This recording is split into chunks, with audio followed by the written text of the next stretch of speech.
السلام علیکم ورحمت الله وبرکاته. محترم پوښتنه کړې ده چې په مور او په پلار پسې حج کول چې هغو حج نه یې کړی،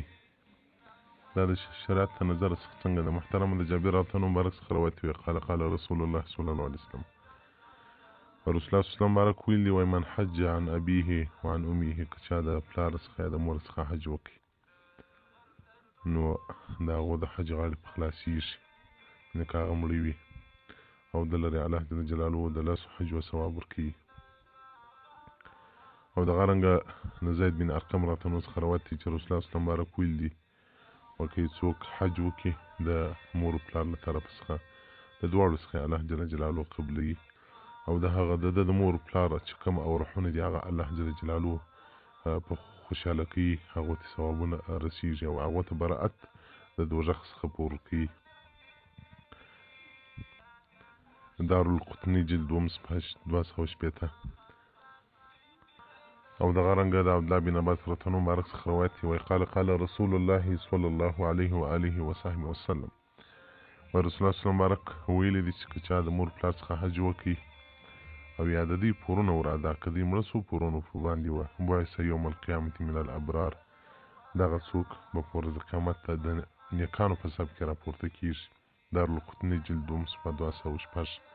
او دغه رنګه مجموع زواید او دغه رنګه تبرانی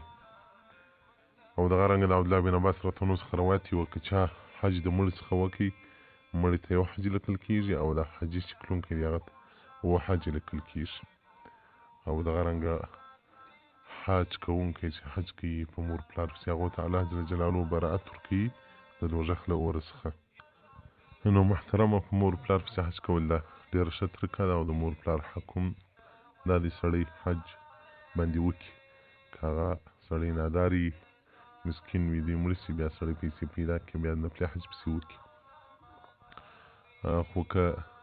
داسې یو متقي یو بزرګ انسان پسې واستوي هغه به لا ډېر ښه سي چې هغه هلته څومره په ښه طریقه باندې حج ادا کړي، څومره په عبادت باندې ادا کړي، څومره د الله جل جلاله په خوف په بیره کې ادا کړي، هغه به ډېر ښه وي چې هغه یو عابد او متقي څوک که هغه نه پیدا کېږي باید خپله پسې ولاړ شي. وی علي بن الموفق وی اتیا حج وکول، یو وخت وی نفس ورته وویل چې ته خو د الله جل جلاله په مخ کې به وړاندې سي په ورځ قیامت ومعک 80 د تا سره اتیا حج دي، د اولیاء تعالی د نفس مقابله همیشه کوي. نو وی ده و نفس ته وویل ول اویا حج مې رسول الله صلی الله علیه وسلم بارک ته کړي دي هغه ته تحفه دي،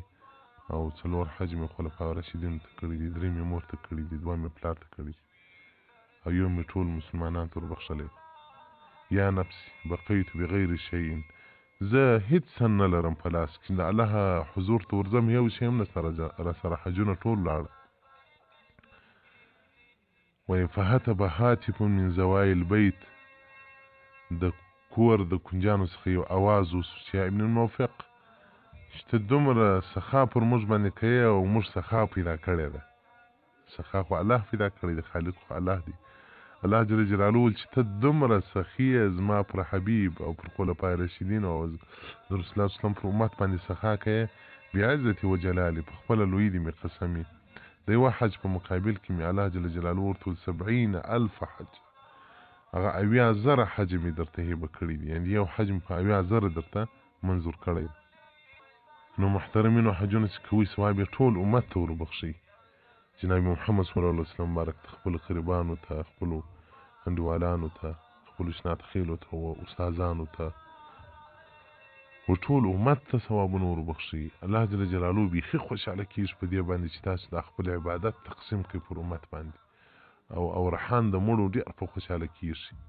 بیا به دا موږ تاسو ته معلومه شي چې د مرګه بعد موږ تاسو ته څوک تحفه راواستوي او هلته نه زموږ تاسې سجده ګټه کوي، نه هلته زموږ تاسو طاعت ته الله ګټه کوي. دا په ژوند کې هر څه چې دی په ژوند کې، که ګناه کوي په ژوند کې او که طاعت کوي په ژوند کې، مکلف انسان په ژوند کې دی، د مرګه بعد بیا هغه هېڅ په در نه خوري.